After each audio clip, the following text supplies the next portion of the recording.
ఇప్పుడు ఈ 3000 కోట్ల దాంట్లో ఈ చిత్రపురి సొసైటీలో కోశాధికారిగా కమిటీలో అనుముల మహానందరెడ్డి గారని రేవంత్ రెడ్డి గారి కుటుంబ సభ్యులు వారి సోదరులు ఉన్నారు. ఇదిగోండి, ఇది కోర్టు డాక్యుమెంట్. అనుముల మహానందరెడ్డి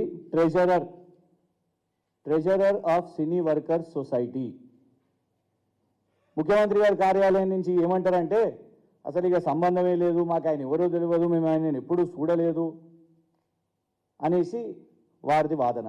మరి చూడందే ఈ ఫోటో ఎట్లొస్తుంది? మీకు అసలు పరిచయమే లేకపోతే, ఆయనను ఎప్పుడు కలవనే పోతే, అసలు మీకు ఆయన ఎవరో తెలియకపోతే మేము ఛాలెంజ్ చేస్తున్నాం. వస్తారా రేవంత్ రెడ్డి గారు కోర్టుకి? ఈ ఫోటోను ప్రూవ్ చేస్తారా? ఏం కేసు వేసినా హైకోర్టుకి వెళ్దామా, సుప్రీంకోర్టుకి వెళ్దామా, ఏ కోర్టుకైనా వెళ్దాం.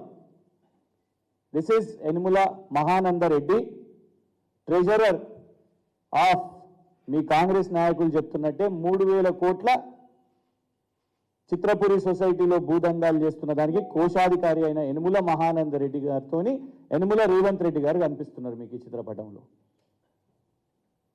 సంబంధం లేకుండానే ఇట్లా ఇదంతా అనేది ఇది మేము ప్రశ్నించినందుకు, ఇవ్వండి మేమే కాదు, ఇవ్వండి ఇది చిత్రపురి సాధన సమితి వాళ్ళు గవర్నర్ గారికి సోషల్ మీడియా మాధ్యమంలో, ఎందుకంటే మొన్నటి వరకు ఫార్మర్ గవర్నర్ తమిళసాయి గారు వారు సోషల్ మీడియాలో చాలా యాక్టివ్గా ఉండే కదా, వారికి ట్వీట్ చేసింది చిత్రపురి సాధన సమితి వాళ్ళు.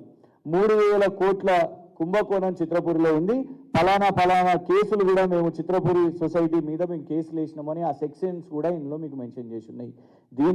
మేము దీన్ని ప్రశ్నించినందుక ఇవాళ మీరు మా మీద కేసు వేసి మా ఫోనును జప్తు చేయడానికి కారణం ఇదా?